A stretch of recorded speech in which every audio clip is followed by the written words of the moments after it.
Vamos começar com um convite à reflexão. Pensa um pouquinho na sua cidade. Se você tivesse que descrever, ela estaria mais para um lugar onde tudo funciona direitinho ou para um daqueles lugares que precisa de uma reinvenção completa? Hoje a gente vai fazer exatamente isso. A nossa missão aqui é descobrir qual é, de fato, a melhor e a pior cidade para se viver no Brasil. E olha, eu já adianto, o resultado pode surpreender bastante. Foge do óbvio. A gente não está falando de São Paulo ou Rio de Janeiro. Isso é um ponto importante. Essa não é uma análise de tipo qual cidade é mais bonita ou qual tem a melhor praia, né? Nós estamos mergulhando fundo nos fundamentos do que realmente significa ter qualidade de vida. Estamos falando de dados do IBGE, do Atlas do Desenvolvimento Humano, do Índice Firjan. Certo. Então, antes da gente revelar os nomes, vamos entender as regras do jogo. Quais são, assim, as lentes que a gente está usando para avaliar essas cidades? Nós definimos 6 pilares, que são essenciais. O primeiro e talvez o mais fundamental é educação. E aqui não olhamos só se tem escola. A gente olha a qualidade do ensino, as taxas de alfabetização e, o que é crucial, a evasão escolar.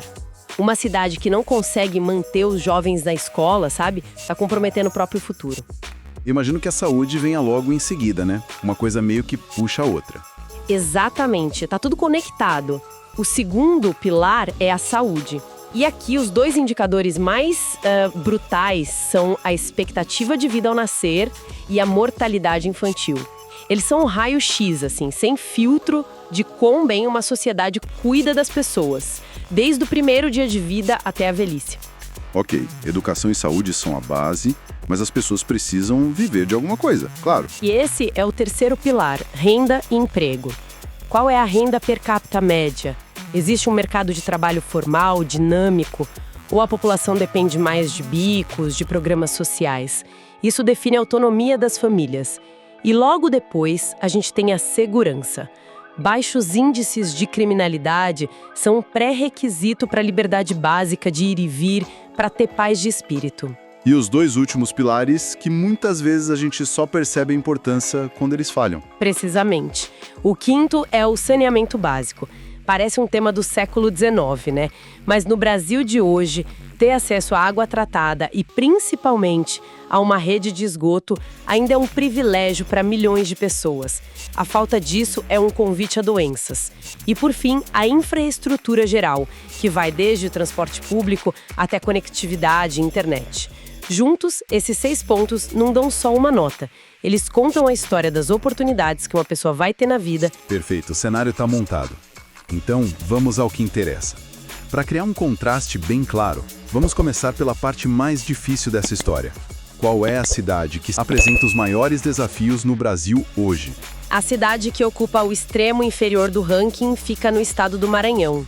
O nome dela é Fernando Falcão. É um município pequeno, tem menos de 10 mil habitantes. Mas os números de lá revelam uma realidade extremamente dura. O dado que resume tudo é o Índice de Desenvolvimento Humano Municipal, o IDHM.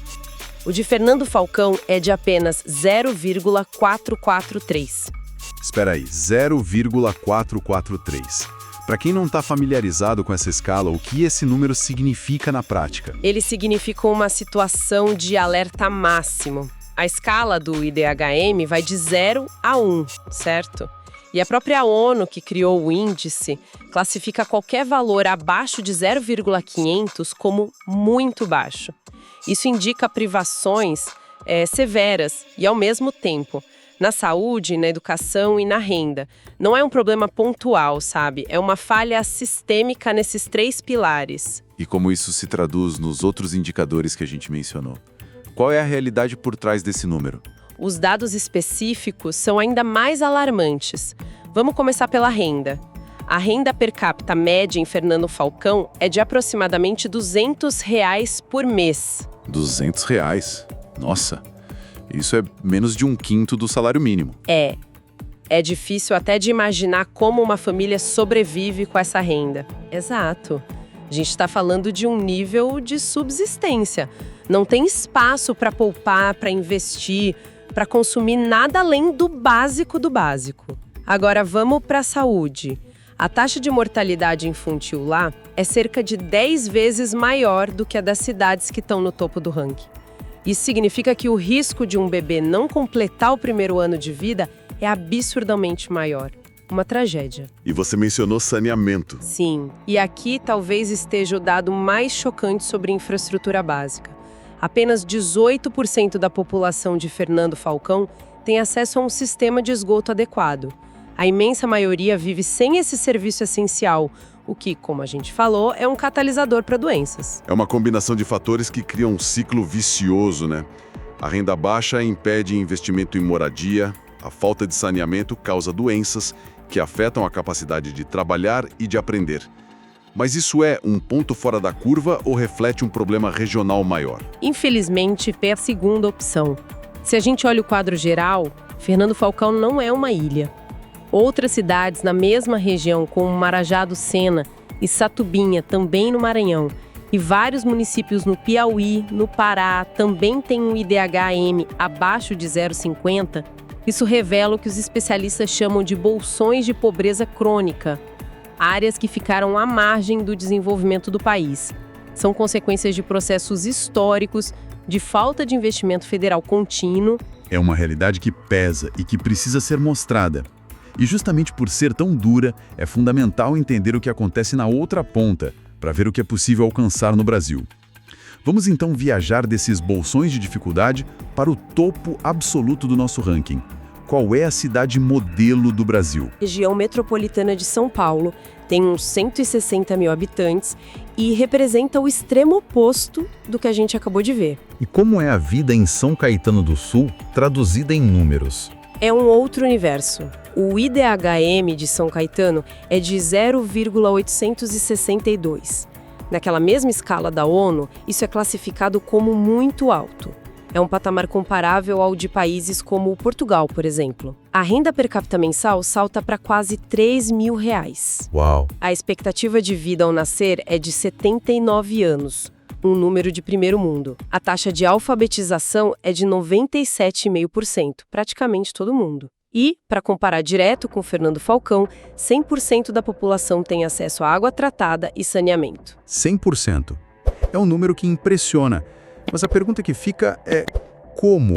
Isso é só porque é uma cidade rica, perto da maior metrópole do país? Então, o dinheiro é um fator importante. Claro, ele possibilita as coisas, mas está longe de ser a única explicação. O fascinante em São Caetano do Sul é que esse sucesso não é um acidente. Foi um projeto de longo prazo. A cidade teve, sim, um histórico industrial forte que criou uma base de empregos e arrecadação muito sólida. Mas vamos ser sinceros, muitas outras cidades brasileiras tiveram um passado parecido e hoje enfrentam crises profundas. Então, qual foi o diferencial? O que eles fizeram com esse dinheiro que as outras não fizeram? Duas coisas parecem ser cruciais. A primeira é uma notável continuidade administrativa com foco em planejamento. Ao longo de décadas, e mesmo com trocas de partidos no poder, parece que houve uma manutenção das políticas públicas essenciais. Sabe, não teve aquela ruptura de o novo prefeito desfaz tudo que o anterior construiu. E a segunda, e talvez mais importante, foi a decisão de investir massivamente e de forma contínua em educação e saúde. Isso não foi um programa de 4 anos, mas uma política de Estado do município que já dura mais de 50 anos. E como esse investimento se materializou na prática? Em vez de focar só em obras grandiosas, o investimento foi para a base.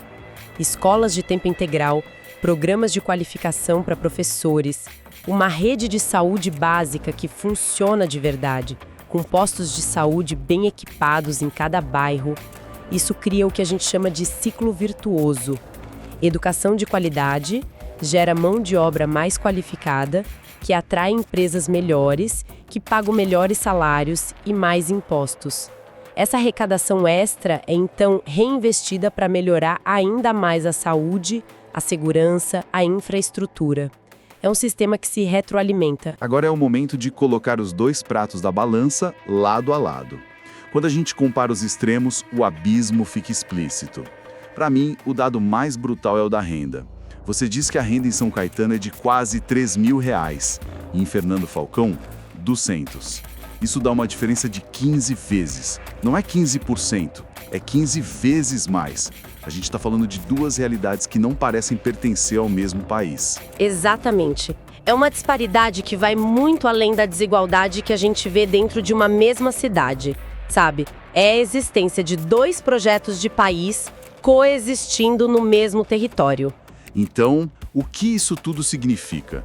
Por que existe essa fratura, essa diferença abissal entre dois municípios brasileiros? Não tem uma resposta única ou um único culpado. O que os dados mostram é uma confluência de fatores que se acumularam ao longo do tempo. Primeiro, tem uma dimensão histórica e geográfica. O Brasil nunca teve um projeto de desenvolvimento nacional que buscasse equilibrar o crescimento. Desde a colônia, tivemos ciclos econômicos que privilegiaram certas regiões em detrimento de outras. Então essa desigualdade não é de agora, ela tem raízes bem profundas. Profundíssimas, e essa desigualdade histórica se retroalimenta.